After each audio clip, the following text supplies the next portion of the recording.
जी अस्सलाम वालेकुम बच्चों, कैसे आप? ठीक हो? अच्छा जी, जो हमारा आज का टॉपिक है that is series resonance circuit. अच्छा, सीरीज़ रेजोनेंस सर्किट पे अगर फोकस करें तो आपको पता चल रहा होगा कि हम किस की बात कर रहे हैं। ये हमारे पास सीरीज़ कम्बिनेशन है। सीरीज़ कम्बिनेशन का फ़ायदा क्या होगा कि इस केस में आपको पता है करंट सेम है, लेकिन इस केस में वोल्टेज क्या होगा, डिवाइड होगा। वोल्टेज डिवाइड होगा तो हम इसको क्या बोलेंगे, that is called as voltage divider. ठीक है, तो मतलब हमारे पास जो अभी सर्किट है ये वोल्टेज डिवाइडर का सर्किट है। अब इस केस में जो डायग्राम बनाई मैंने, डायग्राम में RC L है, तो ये सारे के सारे सीरीज़ में अटैच हैं अल्टरनेटिंग करंट के साथ। तो हम इसको क्या बोल सकते हैं, that is also called as RLC circuit. ठीक है, अब कुछ पुरानी बातें डिस्कस करें। पुरानी बातें क्या हैं कि रिलेशन डिस्कस हमने किए थे क्लास में कि रेजिस्टेंस का फ्रीक्वेंसी के साथ कोई रिलेशन नहीं है। ये हमने क्लास में बातें सारी डिस्कस की हुई हैं। अगली बात ये कि आपके पास XC is equal to 1/2πfc, ये पढ़ा था आपने रिलेशन। इसके मुताबिक बात करूं तो मैं इस केस में लिख सकता हूं कि इस केस में क्या लिख सकता हूं, इस केस में लिख सकता हूं XC that is inversely proportional to frequency. और अगर आपको याद हो तो XL that is directly proportional to FL। और इस केस में आपको नज़र आएगा कि XL का फ्रीक्वेंसी के साथ रिलेशन डायरेक्ट है। तो मतलब ये कि अगर मैं फ्रीक्वेंसी को ज़्यादा करूँगा तो XL की वैल्यू ज़्यादा होगी, और अगर इस केस में कैपेसिटर के केस के लिए बात करूँ तो फ्रीक्वेंसी ज़्यादा करूँ तो XC की वैल्यू कम होगी। अब सिर्फ इसी बात के ऊपर अगर फोकस कर लें तो आपको नज़र आ रहा है कि XC और XL का बिहेवियर एक दूसरे से ऑपोजिट है। ऑपोजिट से मुराद क्या कि यहाँ पे दोनों के दोनों ऑपोजिटली बिहेव कर रहे हैं। मतलब अगर एक इंक्रीज़ हो रहा है दूसरा डिक्रीज़ हो रहा है, तो इस केस में अगर इसकी वेक्टर डायग्राम बनाना चाहूँ तो वेक्टर डायग्राम कैसे बनाऊंगा, ये आपके पास आ जाएगा आर इस तरफ इसलिए बना रहा हूँ क्योंकि ये फ्रीक्वेंसी पे डिपेंड करता ही नहीं है। और दूसरी केस में एक्सएल को मैं शो कर रहा हूँ ऊपर की तरफ, एक्सएल को शो किया ऊपर की तरफ। और अगर इस केस में मैं एक्स सी को रिप्रेजेंट करता हूँ तो उसको मैं किधर शो कर रहा हूँ, डाउनवर्ड। अभी फिलहाल आप ये समझ लें कि सिर्फ हमने वेक्टर की रिप्रेजेंटेशन की है इसके मुताबिक, मतलब इसको हमने वेक्टर फॉर्म में यहाँ पर बनाया वेक्टोरियल डायग्राम में। किसकी वैल्यू ज़्यादा होगी किसकी वैल्यू कम होगी वो बात अभी हम डिस्कस नहीं कर रहे। एक्सएल ज़्यादा ड्रॉ करेंगे, एक्ससी कम ड्रॉ करेंगे, क्यों करेंगे, कैसे करेंगे, वो सारी बातें अभी डिस्कस करेंगे। तो अभी तक ये जो हमारे पास केस है हमने इसको डिस्कस किया। और इस केस के लिए अगर मैं इम्पीडेंस डायग्राम लिखना फॉर्मूला लिखना चाहूँ इम्पीडेंस का, तो इस केस में लिख सकता हूँ Z√R का स्क्वायर प्लस, इस केस में आपको नज़र आ रहा है दोनों वैल्यू एक दूसरे के ऑपोजिट हैं। अगर ऑपोजिट हैं तो आप इसको लिख सकते हैं LC माइनस XC का होल स्क्वायर। अब माइनस क्यों लगाया, क्योंकि इस केस में दोनों ऑपोजिट हैं। और यहाँ पे आपको पता है कि इस केस में XL ज़्यादा है और XC कम है, तो ये फॉर्मूला का भी यूज़ करेंगे जब XL ज़्यादा होगा किसकी निस्बत, XC की निस्बत, तब यूज़ होगा ये फार्मूला। हाँ, अगर ऐसा हो जाए कि इस केस में XC ज़्यादा हो जाए XL से, तो फार्मूला वाइज कैसे चेंज होगा, इस केस में लिखेंगे Z is equal to √R का square plus XC minus XL का स्क्वायर। तो ये वाला फार्मूला भी हम यूज़ कर सकते हैं। तो ये वाला फार्मूला का भी यूज़ करेंगे क्योंकि पता है ज़्यादा से कम को माइनस करते हैं तो XL माइनस XC, इसमें ये ज़्यादा है और ये कम है, इस केस में C ज़्यादा और इस केस में XL कम है। ये कब होगा कैसे होगा अब इसी के ऊपर हम डिस्कस करेंगे। तो वाइज देखिएगा,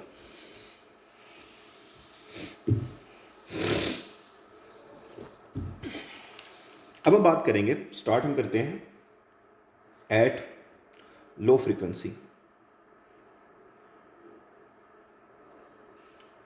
स्टार्ट आप कहाँ से करें, फ्रीक्वेंसी कम से। अब फ्रीक्वेंसी कम है तो ये सारी बातें आपने ज़रा गौर से सुननी है, ध्यान से सुननी है, और सारी बातें जो होंगी आपके पास इंपॉर्टेंट हैं। जब फ्रीक्वेंसी कम है, मतलब फ्रीक्वेंसी कम, तो हम वो बातें लिख लेते हैं जो बातें हमने स्टार्टिंग में तीनों की थी, 1 2 3। आर जो है फ्रीक्वेंसी के साथ डिपेंड, कोई रिलेशन नहीं। और इस केस में क्या करेंगे, XC that is inversely proportional to frequency, और दूसरे के लिए क्या लिखेंगे, XL that is directly proportional to frequency. अब इस केस में हुआ क्या, फ्रीक्वेंसी कम है तो फ्रीक्वेंसी कम होने पे XL की वैल्यू भी क्या होगी, कम, और फ्रीक्वेंसी कम होने पे XC की वैल्यू क्या है, ज़्यादा। तो बॉयज़ इस केस में जो हमारे पास रिलेशन बनेगा हम क्या कह सकते हैं, XC that is greater than XL।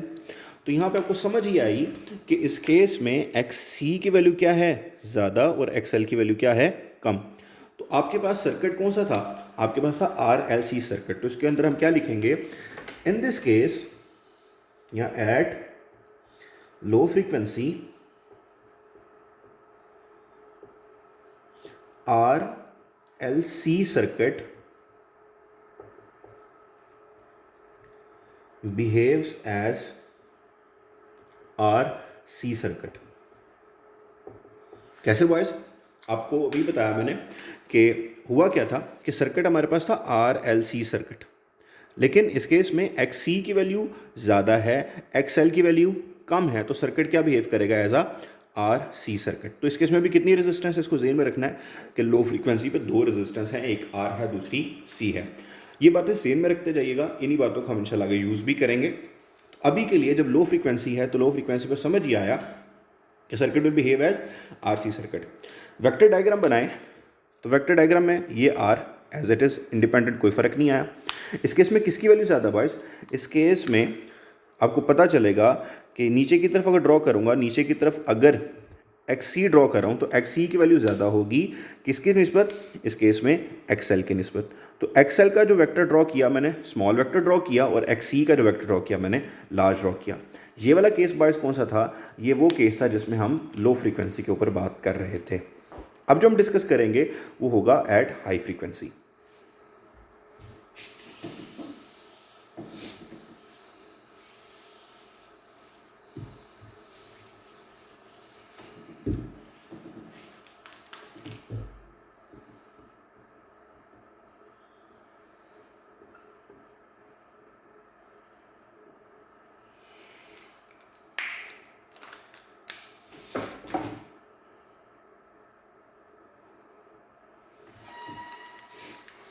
Ji boys, अब हम बात करते हैं at high frequency.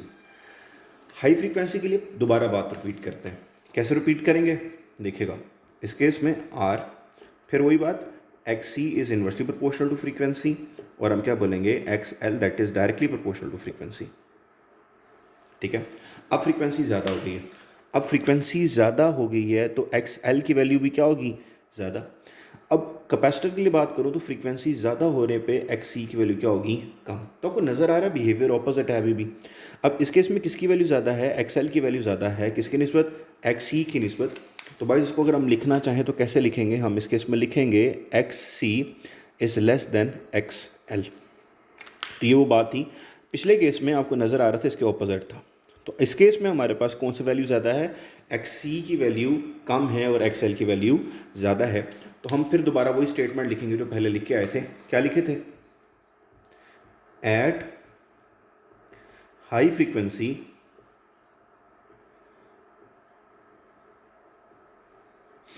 Eight high frequency कौन सा सर्किट था, वही सर्किट RLC सर्किट। ये क्या करता है, it will behave as RC circuit. समझा की बात, इसको RC सर्किट कह रहे हैं। वो इस वजह से कि इसमें कैपेसिटर का बिहेवियर क्या है, इस केस में XC की वैल्यू कम है, XL की वैल्यू ज़्यादा है। तो उसी के मुताबिक हम क्या कहेंगे, circuit will behave as RL circuit. ठीक है, तो पिछले केस में जो लो फ्रीक्वेंसी पे था उसमें था RC सर्किट, और आज वाले अब वाले केस में क्या है, RL सर्किट है। तो हमारे पास कितनी चीज़ें हो गई, इस केस में भी दो रेजिस्टेंस है। तो ये हमारे पास हुआ एट हाई फ्रीक्वेंसी। अब हाई फ्रीक्वेंसी के ऊपर मैं क्या करता हूँ, मैं दोबारा ड्रॉ करता हूँ वेक्टर डायग्राम। तो बॉयज़ वेक्टर डायग्राम ड्रॉ करते हैं, कैसे ड्रॉ करेंगे, R boys as it is कोई फ़र्क नहीं पड़ेगा R पे, क्योंकि फ्रीक्वेंसी पर डिपेंड ही नहीं कर रहा। अब इस केस में हमें पता है किसकी वैल्यू ज़्यादा है, इस केस में XL की वैल्यू ज़्यादा है, किसकी निस्बत, XC के निस्बत। तो इस केस में वही वेक्टर जो बात अभी करके आए थे, तो XC की वैल्यू जो वेक्टर है उसकी मैग्नीट्यूड कम है, XL का जो वेक्टर है उसकी मैग्नीट्यूड ज़्यादा है। तो हमने स्टेटमेंट की फॉर्म में भी बात कर ली, ये जो रिलेशन था उसके मुताबिक भी बात कर ली, और वेक्टर डायग्राम के जरिए भी हमने इसको एक्सप्लेन कर दिया। अच्छा बॉयज़, ये तो वो केस था जो हम डिस्कस कर रहे थे एट हाई फ्रीक्वेंसी। दो केसेस डिस्कस किए, लो फ्रीक्वेंसी पे भी, हाई फ्रीक्वेंसी पे भी। लो फ्रीक्वेंसी के ऊपर मैं दोबारा रिपीट कर दूं तो लो फ्रीक्वेंसी के ऊपर क्या होगा, जब फ्रीक्वेंसी कम होगी तो XC की वैल्यू ज़्यादा होगी, XL की वैल्यू कम होगी। ठीक है, तो इसका ऑपोजिट होगा उसमें। अब बॉयज़ एक और फ्रीक्वेंसी है, उसको बोलते हैं रेजोनेंस फ्रीक्वेंसी।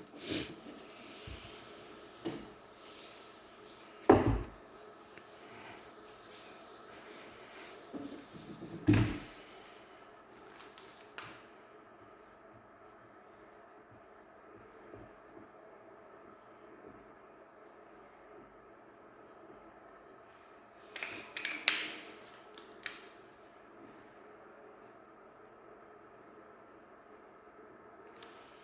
बॉयज़, अब हम एक और फ्रीक्वेंसी पे बात करते हैं which is at resonance.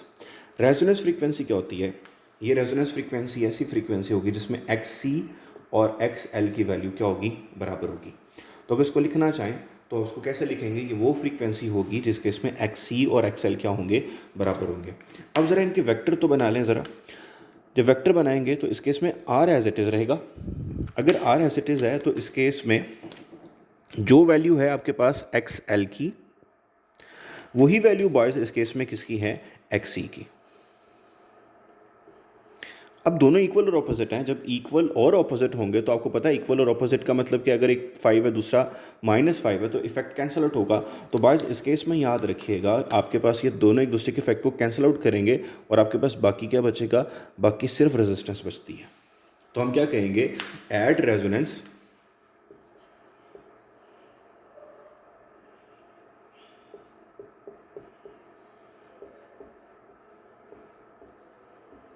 at resonance frequency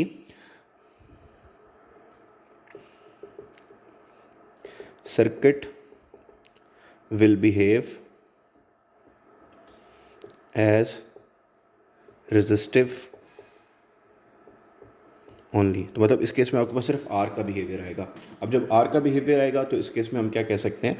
इस केस में आर ही है और इस केस में रेजिस्टेंस क्या है? 1।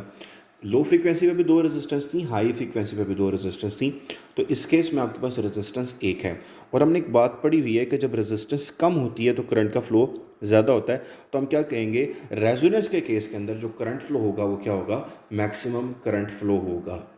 अच्छा, अब देखिए इसकी वैल्यू सर हम सॉल्व करते हैं। इसकी वैल्यू कैसे सॉल्व करेंगे? आपको पता है कि 1/ओमेगा c लिख सकता हूँ एक्स सी की वैल्यू, और एक्स एल की वैल्यू क्या है? Omega L. बहुत ज़रा क्रॉस मल्टीप्लाई करें, ये ओमेगा और ओमेगा स्क्वायर हो जाएगा ये, डिवाइडेड बाय 1/LC। और आपको ये पता है कि ओमेगा किसके इक्वल है? Omega is equal to 2πf, इसका स्क्वायर आ जाएगा 1/LC। अच्छा, तो इसका जब स्क्वायर लेंगे तो कितना स्क्वायर बनेगा आपके पास? 4π का स्क्वायर, f का स्क्वायर, 1/LC। तो बॉयज़ यहाँ से अगर फ्रीक्वेंसी कैलकुलेट करनी होगी तो फ्रीक्वेंसी का square is equal to 1/4πLC बनेगा। इसका स्क्वायर भी है। हमें फ्रीक्वेंसी का स्क्वायर नहीं चाहिए था, हमें फ्रीक्वेंसी चाहिए। तो बॉयज़ यहाँ पे भी इसका अंडर रूट ले लें, यहाँ पे भी इसका अंडर रूट ले लें। जब दोनों तरफ अंडर रूट लेंगे तो बॉयज़ क्या बचेगा आपके पास? हम इसको कहेंगे कि बाकी जो फ्रीक्वेंसी बचेगी that is equal to 1/2π√LC। ठीक है, तो बॉयज़ ये वो फ्रीक्वेंसी है जिसको हम क्या बोलते हैं? Resonance frequency. तो याद रखिएगा लो फ्रीक्वेंसी और हाई फ्रीक्वेंसी के दरमियान एक ऐसी फ्रीक्वेंसी आती है जिसको हम क्या बोलते हैं? Resonance frequency. और रेजोनेंस फ्रीक्वेंसी के ऊपर आपके पास एक्स सी और एक्स एल की वैल्यू क्या होती हैं? बराबर होती हैं। और यहाँ पे आर किसको इंडिकेट कर रहा है? आर इंडिकेट करेगा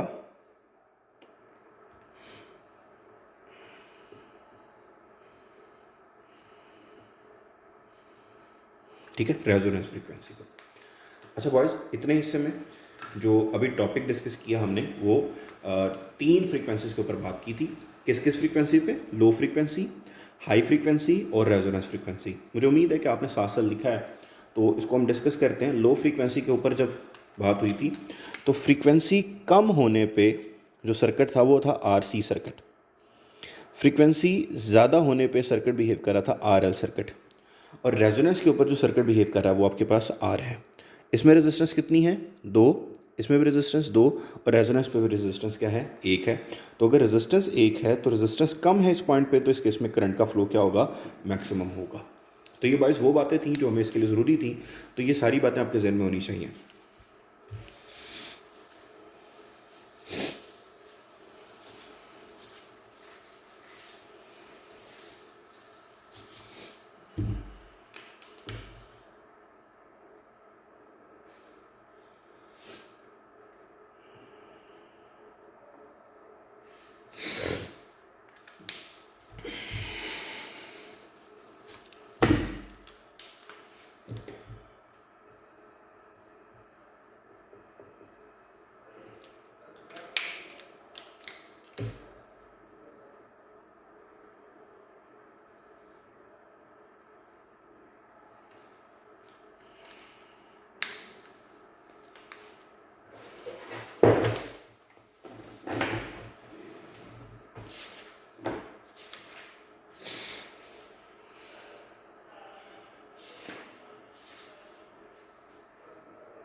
जी वॉइस, तो आपको कोशिश ये करनी है कि जो बातें मैंने की हैं इसको एज इट इज़ करें, क्योंकि बुक में इसको एक्सप्लेन इस तरह नहीं किया हुआ। बुक में उसने एक पैराग्राफ के अंदर बात की है, उसने पॉइंट्स अलग-अलग नहीं कहे, उसने लो फ्रीक्वेंसी का पॉइंट अलग नहीं बनाया, हाई फ्रीक्वेंसी का पॉइंट अलग नहीं बनाया, रेजोनेंस का अलग नहीं बनाया, लेकिन उसने बातें एज इट इज़ ही कही हैं। तो लॉन्ग क्वेश्चन है, इंपॉर्टेंट भी है, तो आपने क्या करना है, इसको एज इट इज़ ही लिखना है जैसे मैं आपको लिखवा रहा हूँ। ठीक है, नो डाउट यहाँ पे रिलेशंस के साथ बात हो रही है, तो आप वहाँ पे स्टेटमेंट की फॉर्म में इसको कन्वर्ट कर सकते हैं। तो बॉयज़ बुक से देखेंगे तो जो आपको मिलेंगे पॉइंट्स, वो इसके properties of series resonance circuit के ऊपर बात कर रहा है। तो सबसे पहली बात उसने क्या कही, कहता है जो इसकी फ्रीक्वेंसी है ना, वो फ्रीक्वेंसी आपके पास F R that is equal to 1/2 pi under root L और सी सर्किट। अरे ये अभी वो फ्रीक्वेंसी है जो मैंने आपके साथ कैलकुलेट की थी। अच्छा, अगली बात पे क्या कह रहा है, कहते हैं जी the impedance of the circuit is resistive, so voltage and current are in phase and power factor is 1। कैसे, देखिएगा ज़रा। अब इस केस में ये था हमारे पास R, नीचे की तरफ हम ड्रॉ कर रहे थे XC और ऊपर की तरफ ड्रॉ कर रहे थे हम XL। और इस केस में आपको बताया XC minus XL, XC minus XL या XL माइनस XC ये आपके पास आते हैं। तो इम्पिडेंस का जो फॉर्मूला मैंने स्टार्टिंग में लिखा था वो ये था, R का square plus XL minus XC का स्क्वायर। बॉयज़ ये रिलेशन पढ़ा हमने। अब आपको नज़र आ रहा है कि ये दोनों चीज़ें इस केस में क्या है, बराबर हैं। अगर एक 5 है दूसरी -5 होगी तो बॉयज़ इसका आंसर कितना आएगा, 0। अगर ये 5 है, ये 5 और ये दूसरा आपके पास -5 है, तो इसका स्क्वायर लें तो ये बॉयज़ क्या बनेगा, that is equal to under root R का स्क्वायर प्लस 0 का स्क्वायर। जब R का स्क्वायर प्लस 0 का स्क्वायर करेंगे तो आपके पास क्या बनेगा, Z is equal to under root R, और आपके पास R का स्क्वायर, तो आपके पास बचेगा Z is equal to R। तो मतलब ये बात हम किस पे कर रहे हैं, ये बात रेजोनेंस फ्रीक्वेंसी पे कर रहे हैं। तो रेजोनेंस फ्रीक्वेंसी के ऊपर मतलब जो उसने स्टेटमेंट लिखी है उसको मैं किस तरह लिख रहा हूँ, उसको यहाँ पॉइंट्स की फॉर्म में लिख रहा हूँ, ज़रा देखिएगा। अब इस केस में क्या हुआ, इस केस में XC और XL क्या हो गए, बराबर। जब बराबर होंगे एक दूसरे के इफेक्ट को कैंसिल आउट करेंगे तो आपके पास जो सर्किट बचेगा वो सिर्फ और सिर्फ क्या बचेगा, रेजिस्टेंस वाला। जो रेजिस्टेंस वाला सर्किट आपके पास बचा, अब रेजिस्टेंस के केस में अगर बात करूं तो हमने क्या कहा था, रेजिस्टेंस के केस के लिए voltage and current are in phase. ठीक है, अगर इन फेज होगा तो इस केस में पावर फैक्टर क्या होगा, इस केस में पावर फैक्टर 1 होगा।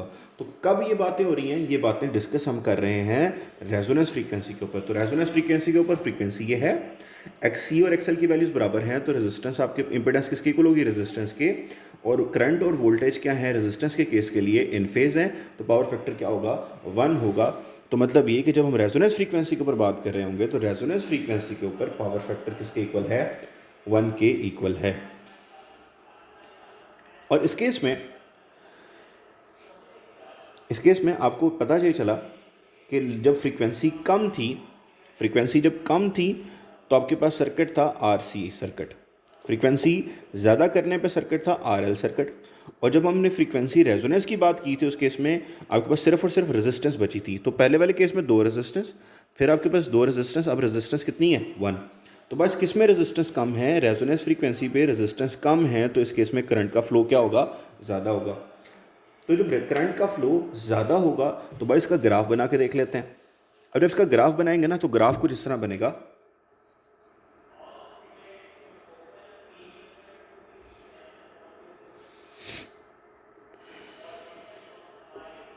इस तरफ फ्रीक्वेंसी और इस तरफ हम करंट ले लेते हैं।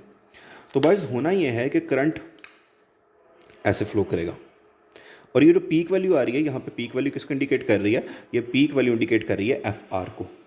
अब FR क्या एक्सप्लेन कर रहा है कि आप देख रहे हैं ये फ्रीक्वेंसी जो स्टार्ट कर रहा है ये फ्रीक्वेंसी लो फ्रीक्वेंसी है, ये जब इस पे जा रहा है ये फ्रीक्वेंसी हाई फ्रीक्वेंसी है। तो मैंने आपको बताया मिनिमम और मैक्सिमम फ्रीक्वेंसी के दरमियान जो फ्रीक्वेंसी होती है इसको रेजोनेंस फ्रीक्वेंसी बोलते हैं। ये मिड में नहीं होती, थोड़ी वैल्यू अगर ये लेट्स सपोज 50 है मैक्सिमम तो ये तकरीबन 30 के अबाउट होती है। अच्छा, अब जब फ्रीक्वेंसी कम थी तो सर्किट बिहेव कर रहा था RC सर्किट, फ्रीक्वेंसी ज़्यादा थी तो बिहेव कर रहा था RL सर्किट, और इस केस में रेजोनेंस के ऊपर आपके पास सिर्फ R था। तो रेजोनेंस के ऊपर आपके पास रेजिस्टेंस मिनिमम थी, तो रेजिस्टेंस मिनिमम होने से करंट क्या होगा, इस केस में मैक्सिमम फ्लो करेगा।